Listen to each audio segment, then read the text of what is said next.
The other day, I posted a short video, which was titled When Your Ex Moves On, But You See It for What It Is. And it's been viewed by nearly 2 million people. And the reason why people resonate with that so much, that video, is because of what she said, which was, she stole my problem and not my man.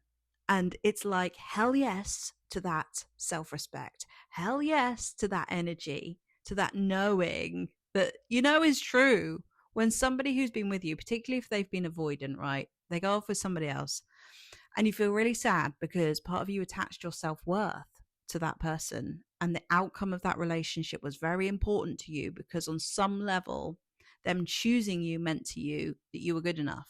But when you know you're already good enough and somebody's not choosing you, them not choosing you is very problematic. It doesn't work for a relationship. If somebody's not choosing you, they cannot be for you. They can't be your person. And that's really hard to hear. And it's absolutely gut wrenching. I think it's the thing that people fear the most whenever you think, what if my ex meets somebody else? What if they end up with somebody else? What if I've got this wrong? And really, in avoidant relationships, remember that there's so much missing information. There's so many gaps you have to fill with your own mind. There's so many times where you are compelled to be really empathetic towards this person, especially if you are anxious and empathetic and a sensitive person. You tend to be drawn to these people because that's the way we are learning how to love ourselves more, right? We always meet the people that we need to meet in order for us to evolve and grow. So if you've met an avoidant person and they have shut down, they're cold, they're not showing up for you, they're inconsistent, it's teaching you something about your own attachment system in order for you to heal it. Okay. And we tend to put our worth and our value on people when we're unaware how worthy and valuable we already are. And we're learning to give that to ourselves, that knowing to ourselves, so that we can go into relationships with it rather than go into a relationship to try and get it. Okay. So if your ex, who has been avoidant and inconsistent, who you were really attached to, moves on to somebody else, that shows you something that you need to know, that this person can't have been for you, but could have been a really, really important, valuable lesson for you, so that you can love yourself more and you can come at this with this energy of, she stole my problem, not my man. Okay. Or he stole my problem, not my man. Okay. Whatever it is, because it was going to be problematic. You take yourself everywhere you go.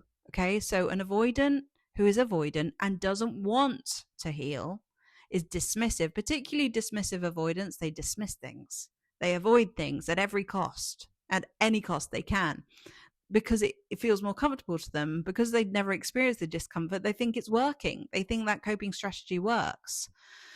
So they will take that coping strategy to another person, and you kind of have to feel sorry for them, honestly, because that's going to be problematic for them too. Another problematic relationship is inevitably going to happen with that person. And you've been through it, you've learned, you've grown. You could honestly help this person who has met this other person. You could give them some advice. You could give them the the warnings that they're inevitably going to have. And sometimes, honestly, it's quite tempting to do that, but don't. Just let this unfold, let this play out.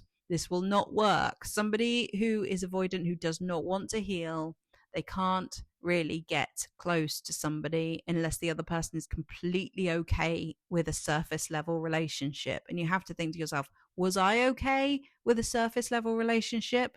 Probably not. No. And I'm not saying this is easy, right? Because I'm saying this in a way which is like, come on, this person can't have been for you if they choose somebody else. It's clear. This, if you have to be choosing each other, that's the best, most attractive thing about a relationship. It's the thing that you should want the most, for you to be choosing each other equally, for it to be an equal relationship which is progressing towards growth and evolution, even if there are problematic things in the relationship, right? If there are problems and you work on them together, it's not a problem. But if there are problems which are dismissed or avoided or shut down or brushed under the carpet, it's going to be problematic for you.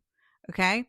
And then, like I say, I know I'm saying this in a kind of like straight up way, but I also know how hard this is. I have had this fear. I have been in this situation where my stomach has dropped, where I've seen the person who I thought loved me and was going to choose me and was going to change for me ended up being with somebody else. And then I realized I was fine. Then I realized, oh, they're doing the same thing with them. You can watch it from afar. I mean, don't be too invested, honestly, because that's another type of avoidance, to be honest. When you get really hyper fixated on, are they still together? Have they posted anything else? Stalking their social media and everything. That's you trying to avoid grief, right? Because at the same time, it's a loss.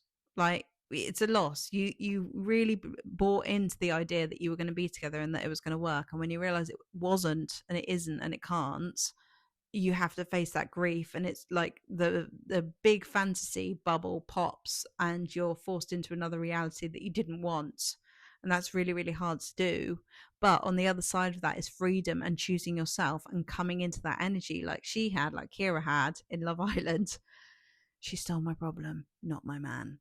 So I wanted to share this for anybody who's going through this. And if you'd like to come along to my workshop, How to Stop Losing Yourself in Love, we're going to be really focusing on this energy so that you can feel better in love, so that you go into love rather than to get love, so that you go in with your whole self rather than to find yourself in the relationship, right? Because when you put your sense of self-worth and your sense of self on another person, you inevitably come across problems within yourself that are really, really bad for your mental health and bad for your sense of self and your self-esteem.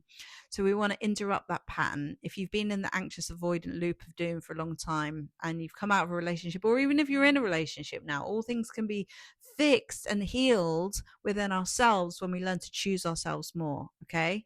And everything is okay. You know, if this person has gone off to another relationship and they're doing that, remember, you take yourself everywhere you go. Okay.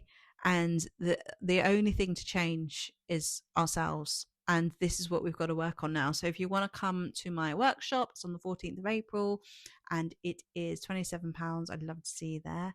And if not, then I'll see you in the next video. Bye.